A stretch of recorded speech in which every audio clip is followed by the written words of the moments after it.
السلام علیکم ورحمۃ اللہ وبرکاتہ۔ جلال آباد سے مفتی عبدالستار عرض کر رہا ہے کہ حضرت مولانا گنگوہی رحمۃ اللہ علیہ امام ربانی اور قطب عالم حضرت نے ایک مکتوب حضرت مولانا خلیل احمد صاحب امبھیٹوے کو لکھا، اور حضرت نے اس مکتوب کا نام اور عنوان بھی تجویز فرمایا، مکتوب اساس طریقت و تصوف۔ اور یہ مکتوب دراصل فارسی میں تھا، اور حضرت کی فارسی بہت اونچی ہے، تو اس لیے بندے نے اس کو تسہیلاً اردو میں ترجمہ کر دیا۔ تو حضرت نے مولانا گنگوہی رحمۃ اللہ علیہ کو لکھا، بِاسمہ سبحانہ و تعالی، از بندہ رشید احمد گنگوہی، برادرم مولوی خلیل احمد صاحب دامت برکاتہم، بعد سلام مسنون مطالعہ فرمائیں کہ آپ کا گرامی نامہ موصول ہوا، مگر فرصت نہ ہونے کی وجہ سے اس کے جواب میں قدر تاخیر ہو گئی، معاف فرمائیں۔ مکرم نے اپنے خط میں اپنے اشغال کے باب میں تحریر فرمایا ہے، میرے عزیز، اصل ذکر تو ایسے ملکہ یادداشت کو کہتے ہیں کہ بلا حروف و آواز کے کسی چیز کی یاد ذاکر کے دل میں رچ جائے، بس جائے۔ جیسے دوری کی حالت میں ایک دوست اپنے دوست کو یاد کیا کرتا ہے،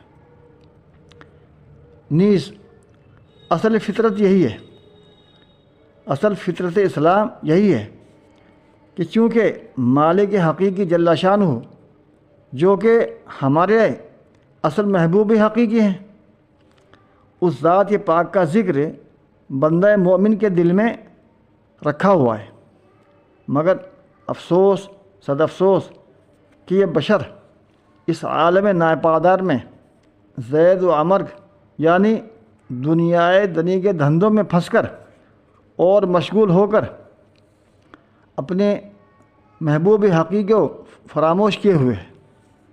اس لیے مشائخ طریقت نے اسی ذکر کی یاد دہانی کے لیے اور ملکہ یادداشت قائم کرانے کے لیے مختلف طرق و تدابیر اختیار کی ہیں۔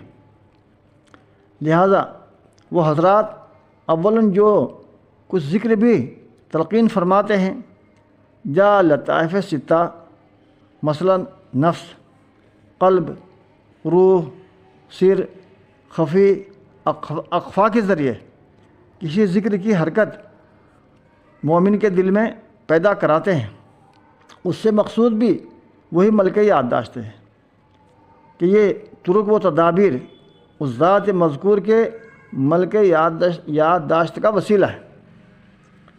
اس تمہید کے بعد اب میں اصل مطلب شروع کرتا ہوں۔ فرمایا کہ اس سے قبل میں نے عزیز کو 3 ذکر تعلیم کیے تھے۔ نمبر 1 پاس انفاس اسم ذات، 2 تحریک قلب بذکر اسم ذات، 3 ذکر اسم ذات جہری یکسر بھی۔ اس دھیان کے ساتھ کہ ذکر اسم ذات کے وقت منہ سے ایک نور نکل کر پورے بدن کو محیط ہوتا رہے۔ پھر شغل پاس انفاس کے ساتھ اتنا اضافہ اور فرما لے کہ شغل اسم ذات کے ساتھ سانس جب اندر جائے تو هو الباطن کا تصور ہو، اور سانس جب باہر آئے تو هو الظاہر کا تصور ہو۔ گویا اس شکل کے ساتھ یہ تصور پیدا ہو جائے کہ وہ ذات پاک جل شانہ جو کہ موجود حقیقی ہے، اس سالک کے ظاہر اور باطن میں بذات خود موجود ہے۔ نیز یہ تصور اول اگرچہ خلوت کی حالت میں قائم ہو سکے گا، مگر قدر مشقت و مزاولت کے بعد خود بے تکلف جاری ہو جائے گا انشاءاللہ تعالی۔ اور پیچھے فرمایا تھا حضرت نے کہ ذکر اسم ذات کے وقت یہ تصور کریں کہ ایک نور منہ سے نکل کر پورے بدن کو محیط ہے۔ آگے اس میں ترقی فرما رہے ہیں کہ ذکر جہری کے وقت مزید اس قدر اضافہ فرما لے کہ نور محیط کے بجائے خود ذات پاک اس ذاکر کو محیط ہے، اور وہ ذات مذکور یعنی اللہ تعالیٰ خود موجود ہے، اور لطائف ستہ اس وقت ترک کر دے، اب ان کی ضرورت نہیں ہے۔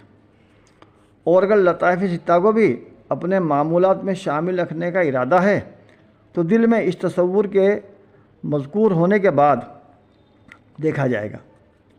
فی الحال بطریق مذکور شغل پاس انفاس کے وقت فقط اس قدر تصور رکھیں کہ مسمى مذکور یعنی حق تعالیٰ کی ذات خود سالک کے دل میں موجود ہے، خوب سمجھ کر اور غور فرما کر مشغول ہوں، اور عزیز من ہمہ اوقات اسی ذات مذکور حقیقی یعنی اللہ تعالیٰ پر اعتماد و توکل رکھیں، اور اسی ذات پاک سے دعاؤں کے ساتھ پورے عجز و نیاز مندی سے اپنے معمولات کو انجام دیتے رہیں۔ اور ذکر کی توفیق اگر ایک لمحہ ایک آن بھی میسر ہو جائے تو اس کو محض حق تعالیٰ کا فضل اور عنایت سمجھیں۔ عزیز من ذکر کی توفیق کو حق تعالیٰ کا احسان سمجھ کر اس کا شکر بھی ادا کرتے رہیں کہ ذکر مقامی ولایت کا ایک خاص پروانہ ہے، یعنی اس سالک کو گویا وصول حاصل ہو گیا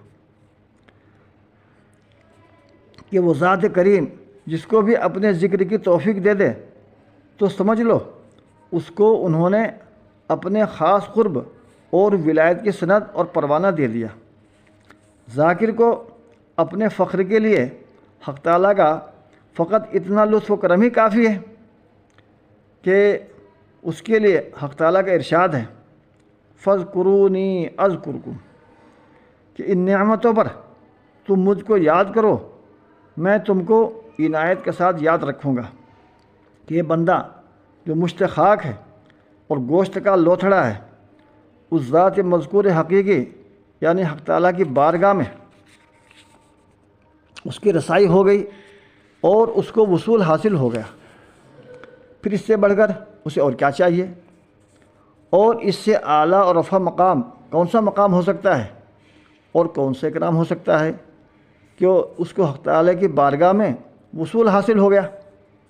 ہاں کبھی میں یعنی حدیث پاک ہے اور حدیث قدسی حق تعالیٰ فرما رہے ہیں کہ کبھی میں اس بندے مشک خاک کو ملأ اعلیٰ میں جو کہ فرشتوں کی خاص مجلس ہے اس میں یاد کرتا ہوں، اور کبھی اسے اپنے نفس میں یاد کرتا ہوں۔ پس اس خاص مقام و مرتبے میں پہنچ کر بھی مزید ترقی کا طالب اور مراتب بلند کا طالب رہے اور تگدو لگی رہے۔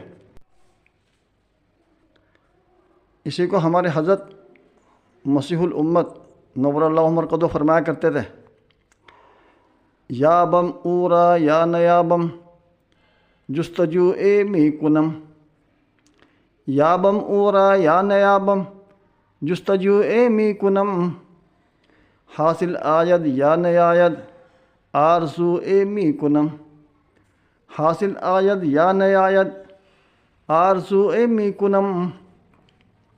اور اسی کو حضرت حاجی صاحب کے شعر میں فرمایا کرتے تھے حضرت ملنے وہ نہ ملنے کا مختار آپ ہے، ملنے وہ نہ ملنے کا مختار آپ ہے، تجھ کو چاہیے کہ تگودو لگی رہے، تجھ کو چاہیے کہ تگودو لگی رہے۔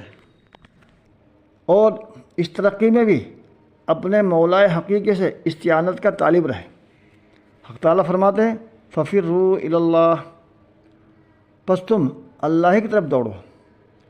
اور نیز ارشاد حدیث پاک ہے لا ملجا ولا منجا من اللہ الا الیہ، کہ نہیں ہے کوئی پناہ گاہ اور نہیں ہے کوئی چھٹکارے کی جگہ مگر اللہ ہی کی طرف سے۔ اور فرماتے ہیں کہ بس اس سے زیادہ کچھ لکھنے کی ہمت اور سکت نہیں، اور اس قدر تحریر کو بھی میں اپنی تنگ دامنی سے زیادہ بعید شمار کرتا ہوں۔ اور فرماتے ہیں کہ یہ تمام جو کچھ بھی معروضات پیش کیے ہیں فقط قلم و تحریر کی حد تک ہیں، نہ کہ دل سے۔ یہ حضرت مولانا گنگوئی رحمۃ اللہ علیہ کی تواضع ہے۔ اور ان چند جملوں کو طریقت و تصوف کی اساس و بنیاد جانیں۔ اللہ تعالیٰ اپنے بے پایا فضل و کرم سے مجھے اور آپ کو توفیق ارزانی سے نوازے، آمین۔ السلام علیکم ورحمۃ اللہ وبرکاتہ۔